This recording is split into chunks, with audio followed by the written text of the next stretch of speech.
Welcome to the Gambia, a nation on the rise, investing in the future through education, research, science, and technology. This time, we explore the transformative journey led by the Ministry of Higher Education, Research, Sciences, and Technology. Let's delve into the ministry's current implementations and futuristic vision.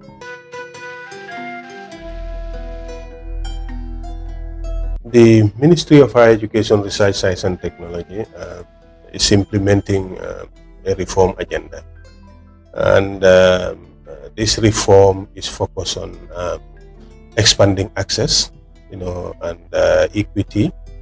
And around this, we have projects with the University of the Gambia, basically the completion of the Faraba Banta project. We also have some expansion projects relating to the new university, of applied sciences, engineering and technology, that is USET. We have also a policy on at least one TVET center in each administrative region of this country. Basically on access and equity, these are the projects. We also have another program in the reform, support for quality, education agenda. This is the ministry responsible for human capital formation. With human capital formation, you are looking at competent people in the workforce that would increase productivity. So in the absence of competence, you would not be able to talk about productivity. To be able to do this, that is to ensure that the youth fit very well in the labor market. We have NACA, that is the National Accreditation and Quality Assurance Authority, and with NACA, we've rolled out, a qualifications framework. This is something that would ensure that there is quality assurance in all the post-secondary institutions, that are registered. And at the same time, you have the right programs run in these institutions, and the students that are coming out, have what it takes to fit in the labor market. There is also this demand side interventions that goes on to build market-driven or market-relevant skills training. This is the main agenda now. We have these TVET institutions and ensure that entrepreneurship is embedded in the curriculum, so that once students graduate from these TVET centers, they should be in a position to create jobs for themselves. If you look at the USET program, it is built on this principle. The two new TVET programs or institutions that are coming up will also be built on the same principles. You have the Josuan Center, which would have an innovation hub. You have also Ndemban, you have Kanilai, you have Julangel. These are all centers that would be equipped, with some form of innovation to ensure that when the youths go through their program, they end up learning the entrepreneurial skills. And to do this, the teacher factor is very essential. That is why we are turning Gambia College into an education university. So with that, we should be able to pump in the right, caliber of teachers. And again, for civil service, I talked about productivity. The Management Development Institute is also being transformed. So that you don't just appoint civil servants like that. They have to go through the system and understand what the jobs would entail, and they are trained along those lines before you put them in the system. So this is a reform that has been picked up by the government of the Gambia, and the Management Development Institute is coming in to address those problems for the government and for the country. We are also enhancing research and development through university industry linkages. Even though we are going to come up with a fund on research and innovation, we already have another fund established as SIE, Skills Innovation and Entrepreneurship Fund, which is going to look at 3 windows, give students, tuition fees, provide institutions with, the infrastructure and the requisite programs they would want to run, and also help Gambians, come up with startups, and train them, guide them, until they are fully established in the market. Also, in the pipeline, we have the establishment of a research center, in the Gambia, which will be one of the 2, in the world. One would be in Latin America, and the other would be in Africa, and the one in Africa is going to be here in the Gambia.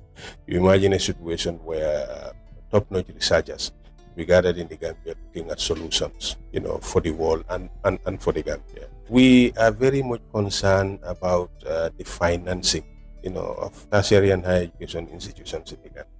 So we've come up with a financing model, and currently we have 3 bills in with the National Assembly. The bills currently at the National Assembly are, one, the Students' Revolving Loan Scheme. With the Students' Revolving Loan Scheme, we would provide a revolving fund, that would give access to students to apply to pay for their tuition fees. And at the same time, we are creating a situation where the youth or the students would now start contributing to their own education. The other bill is the Tertiary and Higher Education Trust Fund. This is going to be open for institutions in the Gambia, mainly public institutions, because this is money that would be coming from the central government for the start, but we are also going to have some initiatives to make sure they have enough for all these institutions in the country. Third one is the Research and Innovation Fund. We are contributing very little, to research. And how do you develop if your policies, your, decisions are not based on, empirical data, empirical findings? For development to take place, we have to invest in research, support young researchers, build research capacity, and with the coming of the research center, which is a global initiative, we have to have the capacity ourselves to be able to fit in that center. Otherwise, we will be here, we will be seeing people coming from different parts of the world doing the research. And the Gamren, like I have been, singing, all around, it's also coming up. This is a situation where, our researchers and our educationists could easily be connected to other researchers and educationists in other parts of the world. Advancing technology and fostering international cooperation are pivotal to the ministry's strategy. The Gambia'S, as only in the acronym, is the Gambia Research and Education Network. It's in line with a global trend that seeks to provide real-time internet connectivity to institutions, both at training level and also at research level, to be able to access educational resources as well as research resources. But at the same time, it provides access to big data in terms of transferring research and educational resources.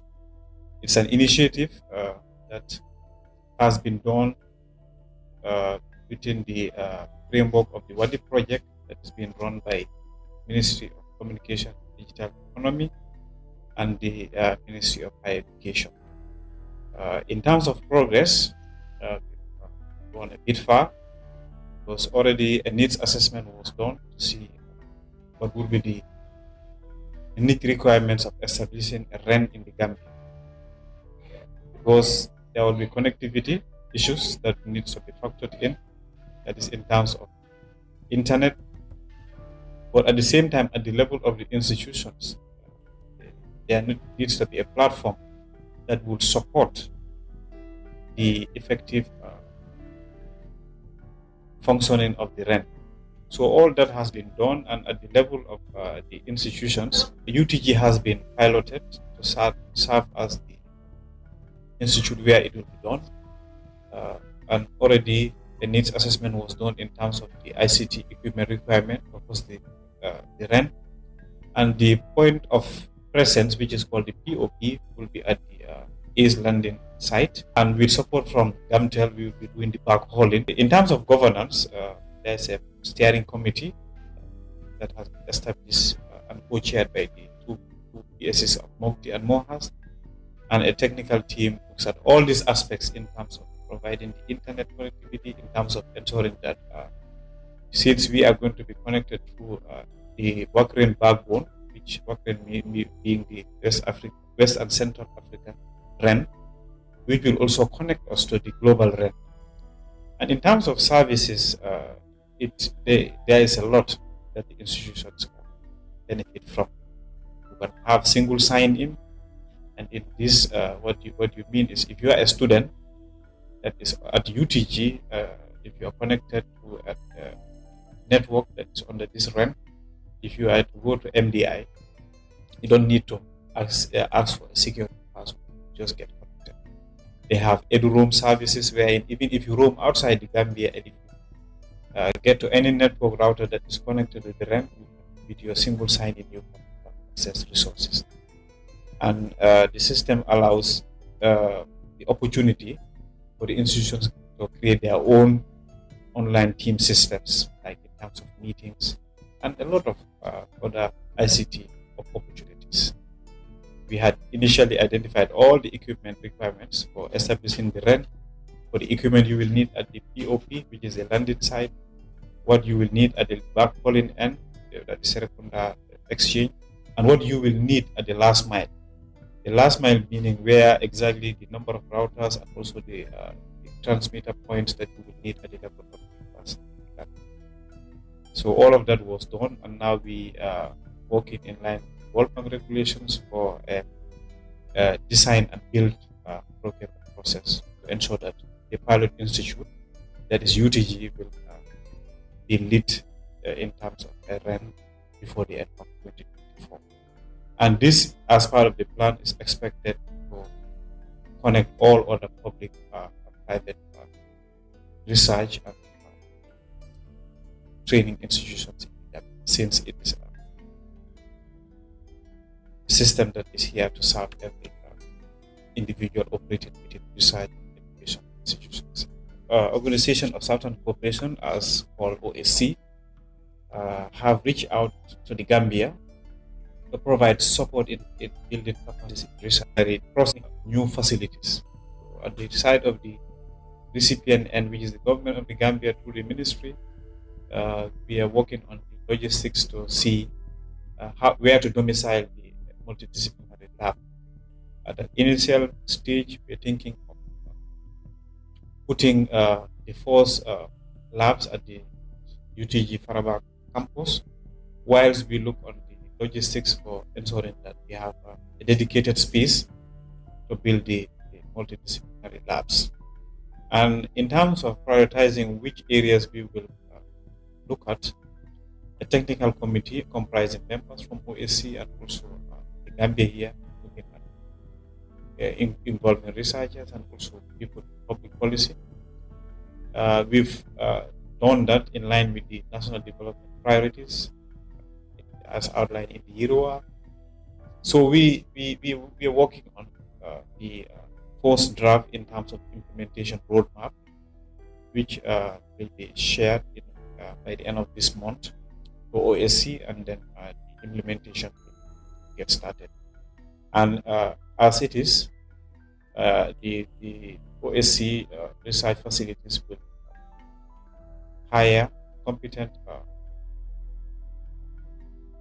research personnel, both at the administrative and also the empirical side, to ensure that we as a country, as the Gambia, benefit fully in terms of cross-border research, but at the same time also research that really affect our own socioeconomic requirements. In terms of the ministry and the wider government plan for innovation and scientific research to ensure that we have technologically oriented and scientific citizenry in Gambia. How do we achieve this? We must build capacities. So in building capacities, it's both in terms of human capacities and institutional capacities. At the level of the human capacities, we continue to provide training both at bachelor's, master's, and PhD level for Gambians to be trained in specialized scientific areas, both at engineering and also ICT level, but also covering STEM and medicine, to make sure that in all the priority sectors we have competent human resources to handle those processes. But also, training alone will not suffice. We need to build competent institutions.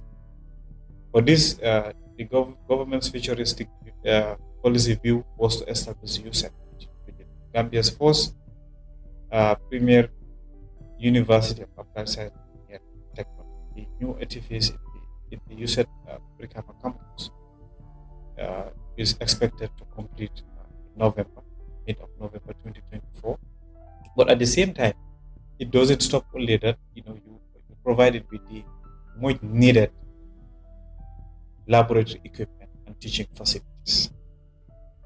Now, to be scientific alone doesn't make things to work.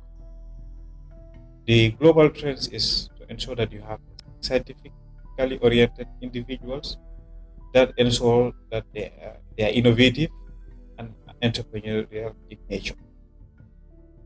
We have done an assessment in our curriculum and introduced a new paradigm in terms of curriculum approach to ensure that we have innovation and entrepreneurship included in the form of an embedded approach as part of engineering and TVET curriculum that we run and individuals or institutions to employ. The ultimate objective is to ensure that we provide competent personnel on all our institutions, and for this we are open to partnerships at the level of higher education. We are opening our arms to every Gambian or resident in Gambia who is interested in building their capacities. So our primary objective is to build capacities. Development is a collective approach, and that every individual in this country has a stake in this development. With all these giant policy drives that has been going, we would require the partnership of every Gambian or institution in this country to ensure that the ultimate objective of the National Development Plan, which is very, very clear in terms of what it seeks to achieve. Aligning education with the labor market, implementing TVET policies, and leveraging international partnerships are key to our educational success. This directorate, we are in charge of TVET. And for TVET, our work is to do with engagement with industry. And whenever we are developing our programs of study, the ministry will need to engage the industry. We work with the National Accreditation and Quality Assurance Authority, NACA. They will work with the industry players. First, we develop the occupational standards in a specific trade area. Let's say, for example, construction or carpentry or fashion. So those players that are within the industry will come and be part of this panel, so that we have at least the market intelligence, so that when you train these people and they leave the training centers, when they go out, they can fit well in the labor market. Without which, when they go, they would have to be retrained again. So it's of essence that whatever we do, the relevant players in the market are part of the discourse. We have started working on establishing sector skills councils. For example, in the field of construction, we have a council. Agro-processing, we have a council. ICT, we have a council, and also we are currently working on having those in fashion and hairdressing. So we are trying to see that all those people that are in the industry have a stake in whatever we do, especially in developing programs that are relevant to the labor market. There is also plans when we transform the college into university. There will be a department or a faculty of fine arts or performing arts. Now, this faculty or this department would be in charge of music and all its relevant areas, okay, in terms of drama, in terms of theater, even in terms of photography. So I think we have a new way of doing things now, rather than leaving people to be doing things at the different corners. We want to have at least a formalized training for all these people, so that when they go out, at least they'll be able to express themselves in the market. The current TVET policy was developed to support the ministry in mainstreaming all our programs. As part of the 9 pillars, we have access to TVET.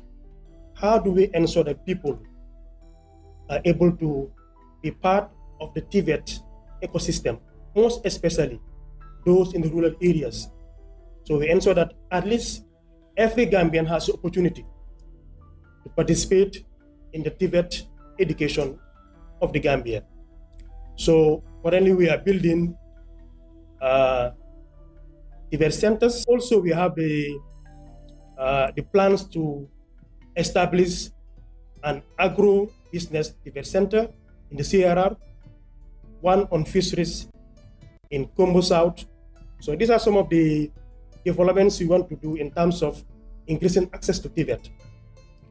Also, you have relevance to TVET as part of the policy drives. We want to ensure that when we deliver programs, the programs are relevant to the market, so that when these graduates leave the training centers, they can find work or be able at least to create their own jobs. Other pillars is the apprenticeship and on-the-job training.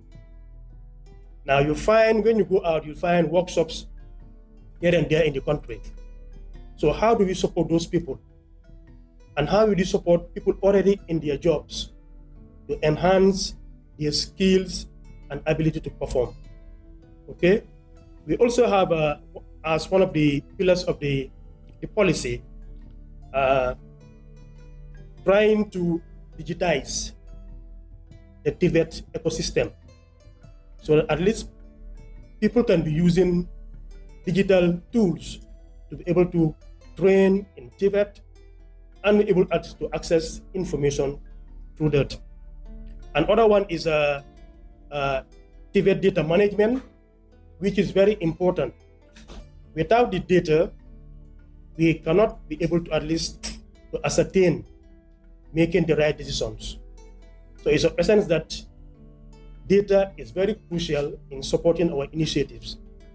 And then also having the educational management information system, by which we can integrate both the labor information, the education information, and basically the training aspect of it. So we can have information that is available to the public. Another fundamental one would be funding of TVET, because TVET is a very high investment sector. Without the funding, you cannot do TVET. So we are trying to see how best we can have a robust TVET funding mechanism that will support us in implementing our TVET programs and activities. And one aspect of it is also in terms of the trying to improve the image of TVET. Because in the Gambia, when they see someone doing carpentry, construction, they look low upon you. So we are trying to see how best we can improve that image in the country, so that the young ones can be able to embrace TVET, because TVET pays a lot. Now, a TVET expert or specialist would earn more than somebody like me sitting in the office, because for them, they are paid most likely daily. If you do work today, you are paid. For us, we wait for the month to receive our salaries. The other aspect of it is to do with how do we integrate into the job market. And so we have those students that have been trained in TVET to be entrepreneurs and be able to feature well in the job market. So these are basically the 9 pillars of the policy, and the ministry is working to see how best to implement it through collaboration with our partners. Well, for the Commonwealth of Learning Initiative, they have supported the ministry recently in developing the open and distance learning policy, which is called the ODL. So our partnership has been very good. We have been working with the call, I think, for the past 10-15 years, and they have been supporting initiatives in education and in skills development. We'll be implementing another project that is to help us implement the ODL policy that has already been developed. Well, open distance learning in the Gambia, currently what we are doing is that we are using the blended learning mode. That means some programs will be online, and then some programs you do it face to face. Okay, so you can see that during the COVID-19 pandemic, you can see people were not able to go to school face to face, but they were able to do their classes through what? Online. So call is to help us also to be able to streamline those programs. The Gambia College currently is trying to digitize some of their courses to be used online. So these are some of the ways that we are using, able at least to implement the call programs that have been supporting our initiatives in the ministry here. The relationship is and the collaboration is in terms of working with them through sector skills councils, as I said earlier, because we cannot do it alone. We need to engage the industry players. Most especially, we have been working with the Gambia Chamber of Commerce and Industry. Most of our activities, especially in Tibet, they participate. And we have also players from the industry also who take part in our activities. For the government, through the Ministry of Higher Education, we are currently embarking on a transformation agenda, and this is to ensure that we increase access to tertiary and higher education. The government is currently transforming public tertiary institutions into universities. Now, GTTI was transformed into the University of Science, Engineering and Technology. The Gambia College also will be transformed into the Gambia University of Education. The intention is to have a specialized University of Education. They will only concentrate on education. NDI would be transformed to the Civil Service University. Okay? And basically they will look at the issues of the public service, the civil service, and even also the private sector that will be doing administrative management. The government is doing its best to ensure that the human capital development of the Gambia is enhanced. Now, with the level of development and skill level of our people, they can be able to man all the relevant positions in the country and even participate in the international endeavors. Okay? Because when you train people, they are not only meant to be working within the country. We can at least export labor to other countries, because we have seen other people coming here to support us. And what happens is that the benefit is to those people, because when you come to work to a place, when you're going back, at least the remuneration is yours. So we would like also to have that in the country to ensure that our people are well trained and they can at least be able to move out and work in other countries. For the youths of the Gambia, the paradigm shift is towards Tibet. We ensure at least every Gambian has a skill. With this skill, people are able to be self-sustaining or self-sufficient in whatever they need. And they will not be able to depend on people or handouts. So that's my message to the Gambian youths. Let them endeavor to enlist in one of these Tibet centers around the countries and enhance facilities to cater to its growing student population.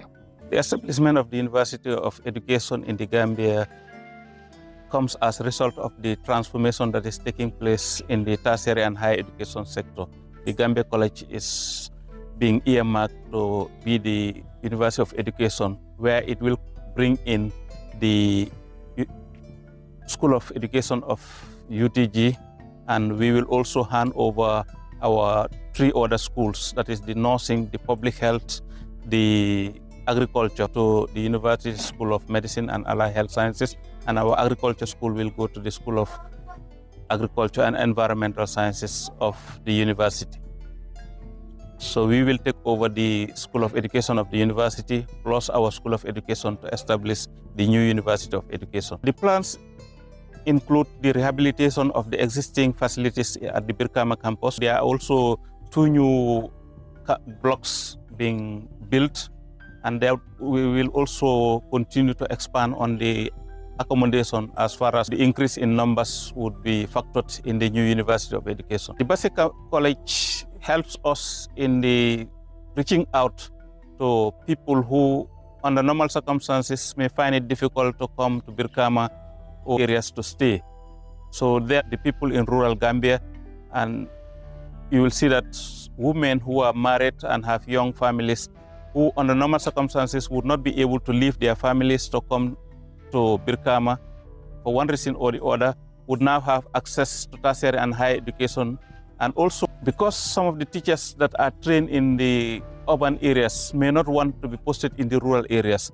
So if we have people that are trained in the rural areas, the opportunity to stay and work in those areas is greater. So we are able to also increase the quality of teachers as far as teacher education is concerned in the rural areas, because those that are coming from CRR, North Bank, LRR, URR have the opportunity to be trained in the rural areas and work in the rural areas instead of coming here and refusing to go back. So the rural-urban drift is being minimized with that establishment. The establishment of the tertiary and higher education institutions, they are upgrading into universities, will help in making the Gambians more employable, because their skills and their knowledge would have been improved. If people, especially teachers, have access to improve on their tertiary and higher education level and still work in this education system, I think that would be helping in the recruitment or the ability of individuals to be recruited to work in higher levels. And also the establishment of other institutions will also empower the youths to get the required knowledge and skills to be able to work anywhere in the world. It helps in improving the quality, it helps in the retention of manpower, it helps in the employment and employability of the youths of this country. What I would want to advise the public is that they must take education seriously. And now that the Gambia College is being transformed into a University of Education, all the teachers should endeavor to upgrade themselves. The facility is for them. The sky would be the limit, because even as an early childhood educator, you should be able to continue with your ECD up to PhD. And that will help not only you, but the nation in terms of improvement of quality teacher education.